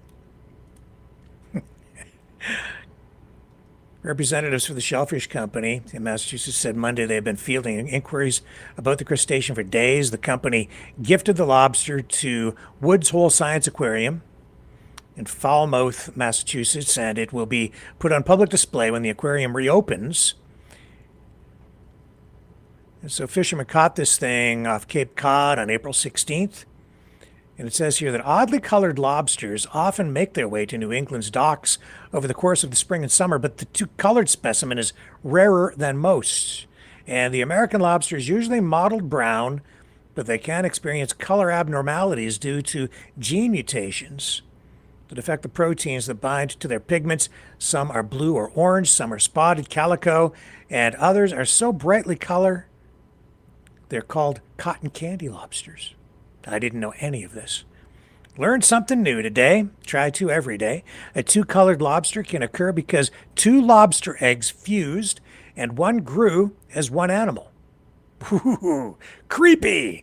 Marine sciences professor Marcus Frederick of the University of New England in Maine told the Associated Press in 2024 there are estimates about the rarity of different lobster colors, though Frederick has also cautioned that such figures are approximations. So two-colored lobster. Or somebody here saying, put it back in the ocean. It's not a freak show. Free the lobster. Yeah, see, some people just don't like these lobsters being harvested for food, and they certainly don't like them being boiled, which brings me to part 2 of this presentation tonight on lobsters. In Canada and in some other places, there's a movement afoot to ban the boiling of lobsters. This recent headline here from Inside Halton, a Canadian publication. Is Canada on the verge of banning boiling lobsters? Here's why ethical cooking debate is gaining steam. Oh, you cute little guy. Look at him, he's so well behaved. He just sat there and had his photo taken. Indeed, some countries have already banned the boiling of lobsters. England is the latest country to introduce legislation to ban the boiling of live lobsters, it says here, but Canada may be a long way off following suit. It says, well, the live boiling debate hasn't really been broached in Canada yet. A Nova Scotia chef is taking a proactive approach, teaching his students a new way to prep the crustaceans for consumption. I think I highlighted something with regard to this story about 6 months ago. It says here, back in December, England announced it was banning the method of boiling lobsters, crab, and shrimp alive, which will be effective in 2030. Yeah, I kind of remember talking about this about 6 months ago. It's part of the country's Animal Welfare Sentience Act, which recognizes that all crustaceans, such as lobsters and crabs, along with mollusks, squid, and octopus, can feel pain. Yeah, there have been studies, this one highlighting this study from the London School of Economics and Political Science in 2021. Showed that when a stinging acidic solution is poured on a lobster's antenna, it rubs the area with its claws, and researchers found that that response is reduced if a local anesthetic is applied, so they do feel and they respond to it. I remember when I was in elementary school, we were doing experiments with mealworms. Did anybody else do experiments with mealworms? I remember it was grade 5, I believe. Yeah, and the teacher had a mealworm, and the mealworm was crawling along a desk, and he took a lighter and lit the lighter, and the mealworm could sense the heat and turned around and tried to get away from the heat, showing us that even a little mealworm has a brain of some kind and can feel pain sensations. It's sentient, aware, makes you think. Which is probably more than a lot of people do. Maybe more sentient than some humanoids I know. But here's this, because 8 years ago, I believe, Sweden banned lobsters. Or Switzerland, sorry. Banned boiling lobsters, live lobsters, citing animal cruelty. So they've been on the leading edge of this. Starting in March, this is 8 years ago, though, it will be illegal to cook the crustaceans without stunning them first.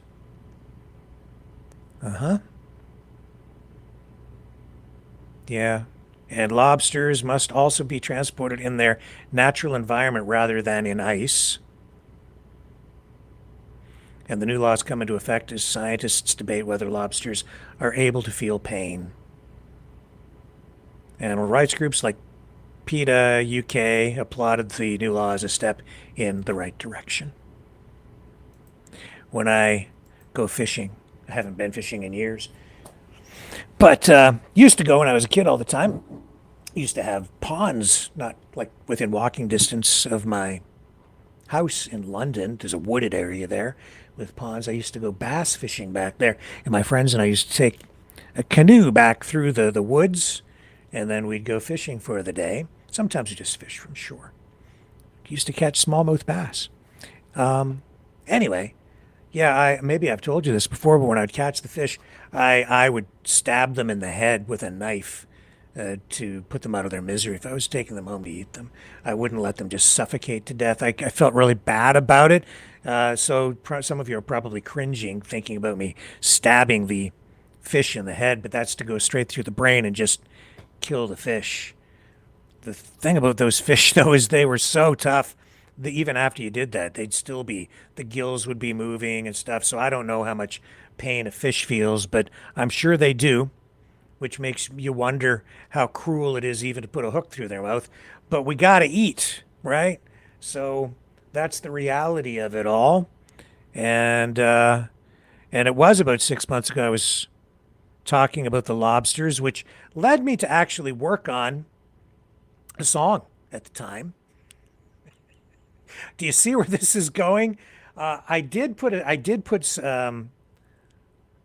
song together that I haven't. This is the debut here tonight. I've never really been satisfied with it, but because this story surfaced tonight, this lobster story, I thought, well, we have to close the show then with the grand finale, the lobster rock. Now, here's how you do the dance. When it says claws up, you have to do this. It's a dance. So it's the lobster rock, and you have to do the lobster rock, okay? It's better than the Trump dance. This is a Maverick and the News Brothers original, and we now have a dance to go with it. Claws up. Not elbows, claws. All right, folks, here's the lobster rock. I will see you back here tomorrow. And remember, lobsters are people too. 7 p.m. Eastern tomorrow. 7 p.m. Eastern on the flip side. Do the lobster rock. Do the lobster rock. Yeah, yeah, yeah. Boiling my brain. Ain't feeling no pain. Do the lobster rock. Do the lobster rock. Clouds up, snap, snap. Clouds up, snap, snap. Heat wave, heart attack. Do the lobster rock. Do the lobster rock. Lobsters are people too. How about you? Do the lobster rock. Do the lobster rock. Frogs are pussies, they boil slow. Lobsters get dunked and put on a show. Do the lobster rock. Do the lobster rock. Time to fight for lobster rights. Zap them quick under the lights. Do the lobster rock. Do the lobster rock.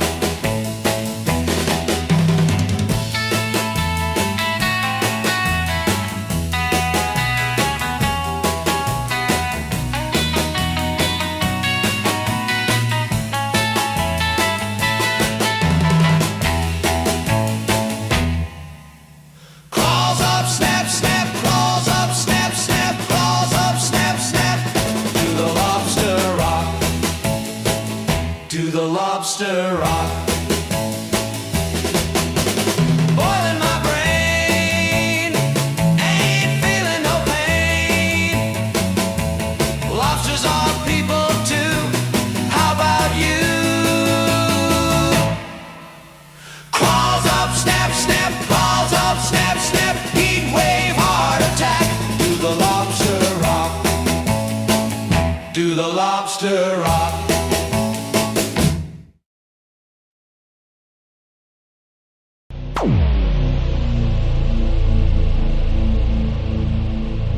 This has been a Maverick Multimedia production.